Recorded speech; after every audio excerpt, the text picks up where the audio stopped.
Hi, my name is Pamela Coons, Associate Professor of Medicine in the Division of Oncology at Yale School of Medicine and Yale Cancer Center. I'm excited to announce ASCO's new open access journal, JCO Oncology Advances. As the inaugural editor-in-chief, I hope to support JCO Oncology Advances to become the premier platform to bridge the gap between accessible scientific research and clinical care. Stay tuned for more information, including new article types, at ascopubs.org/JCO Oncology Advances. We look forward to seeing your submissions in spring of 2024.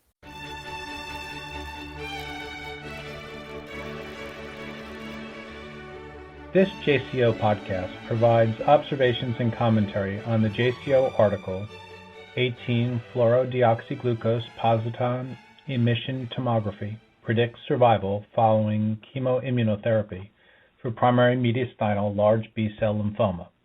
Results from the IELSG26 study by Maurizio Martelli and colleagues. My name is Paul A. Hamlin, MD, and I am the Director of Outpatient Clinical Activities for the Lymphoma Service at Memorial Sloan Kettering Cancer Center in New York City.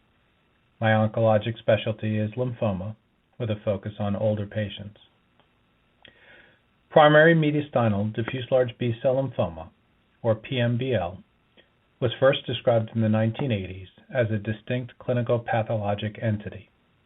In the last 3 decades, we have realized significant advances in our understanding of the disease biology while developing therapeutic regimens associated with high cure rates. PMBL is defined by a rapidly growing dominant mediastinal mass, frequently accompanied by local invasiveness and superior vena cava syndrome. Involvement outside of the thorax at initial presentation is infrequent, and it virtually never includes bone marrow. Relapses have been reported disproportionately to involve extranodal sites such as liver, kidney, and CNS. The median age at presentation is in the 3rd to 4th decade with a female predominance. For the practicing oncologist, the clinical similarities to Hodgkin lymphoma at presentation are striking. Fascinatingly, these similarities also extend to the molecular level, with gene expression profiling demonstrating greater similarities between Hodgkin lymphoma and PMBL than with diffuse large B-cell lymphoma, likely reflecting convergent biologic mechanisms for neoplastic evasion of immune responses. Recent work has identified PMBL disease biology as dependent on molecular pathways involving REL, JAK-STAT, PDL1, PDL2, and NF-kappa beta. The relative rarity of this diagnosis, accounting for only 6 to 10% of all diffuse large B-cell lymphoma, has impeded the ability to perform prospective trials. Historic reports with CHOP-like chemotherapy and radiation consolidation revealed suboptimal outcomes characterized by early progression and poor salvage options, which were potentially overcome by more dose-intensive regimens.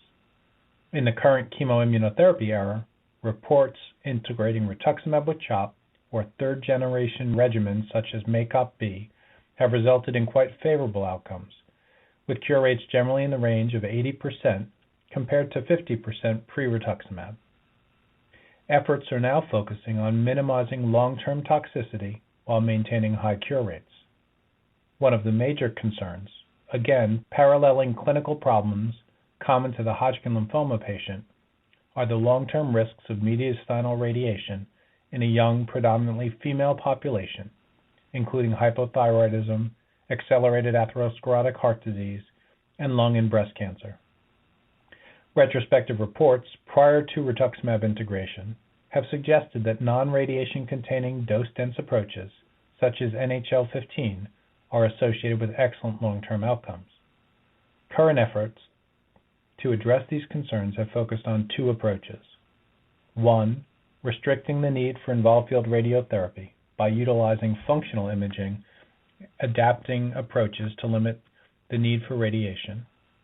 Or 2, developing chemoimmunotherapy programs without intended radiation consolidation.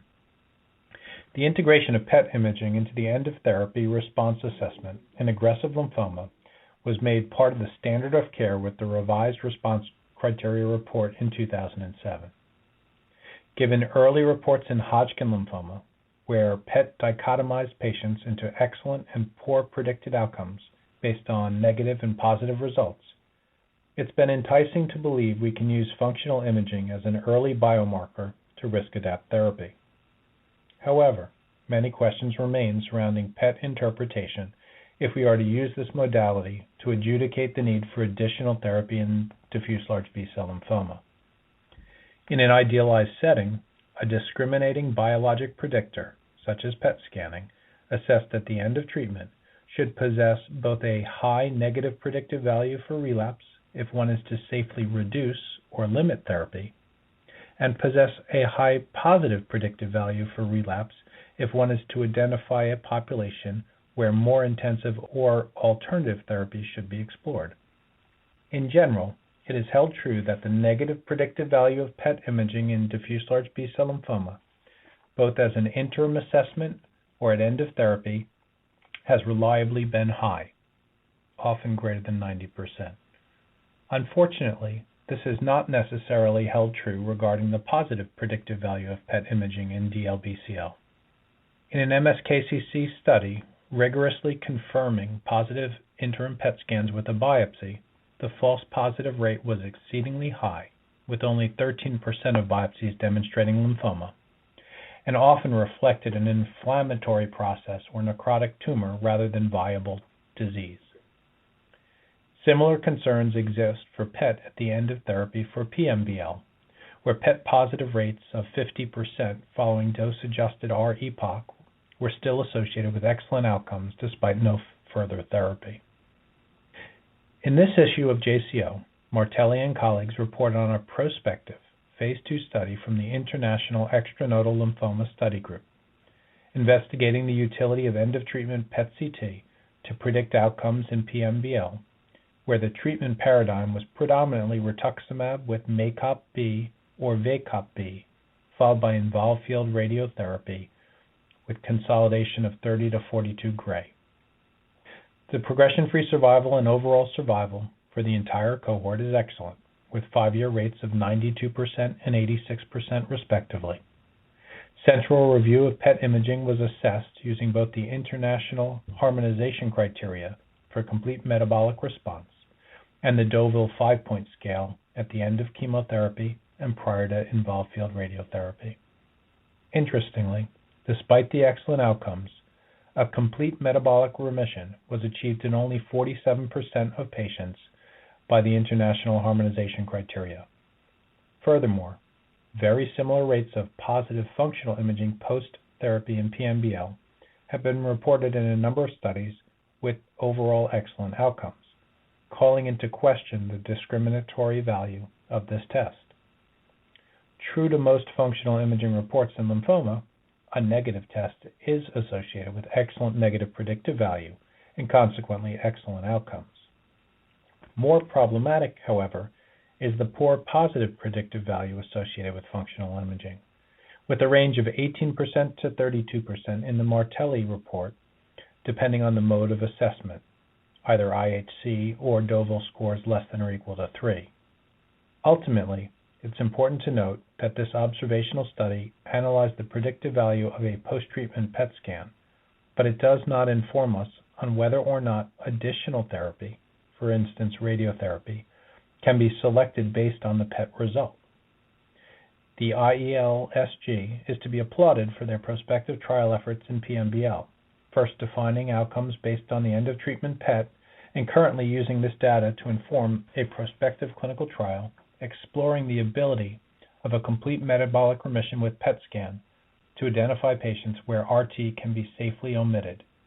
The IELSG 37 trial, which is listed on clinicaltrials.gov. The second approach, being explored currently in PMBL, is to limit toxicity utilizing chemoimmunotherapy without intended involved field radiotherapy consolidation. The group at MSKCC has published a prospective program utilizing dose-dense R-CHOP 14 times 4 cycles, followed by ICE consolidation times 3 cycles, associated with excellent progression-free survival and overall survival. A retrospective analysis of 54 PMBL patients, either treated on the initial prospective trial or following this treatment plan, was associated with excellent outcomes, where 3-year progression-free and overall survival were 78% and 88% respectively by intent to treat.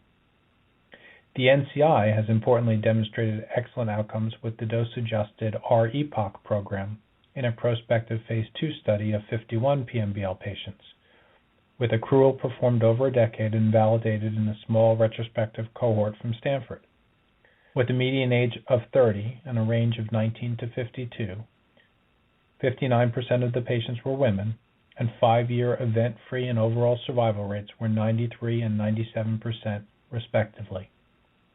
End-of-therapy PET imaging was performed to evaluate residual masses in 36 patients, with positive tests based on mediastinal blood pool present in half of the patients. Only 3 of these 18 patients were found to have residual lymphoma on biopsy, rendering the positive predictive value of the test only 17%. Although the infusional nature of this program increases the logistic demands on the treating team and patient, it can be accomplished in the outpatient setting and has been associated with low cardiotoxicity overall.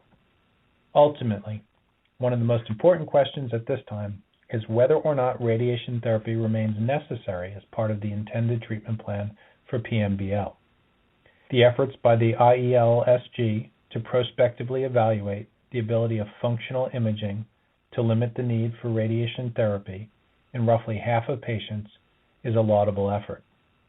However, for many oncologists, there exists compelling data to suggest non-radiation containing regimens such as dose-adjusted R-EPOCH or dose-dense R-CHOP-ICE can supplant this approach, and they have set the bar of success quite high. With such approaches, radiation therapy may be successfully reserved for the very few patients in need of salvage high-dose therapy and autologous stem cell rescue, where biopsy-proven refractory or recurrent disease is present.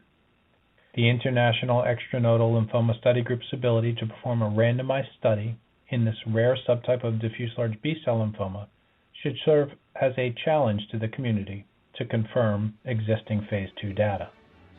This concludes this JCO podcast. Thank you for listening. For more original research, editorials, and review articles, please visit us online at jco.org. This production is copyrighted to the American Society of Clinical Oncology. Thank you for listening.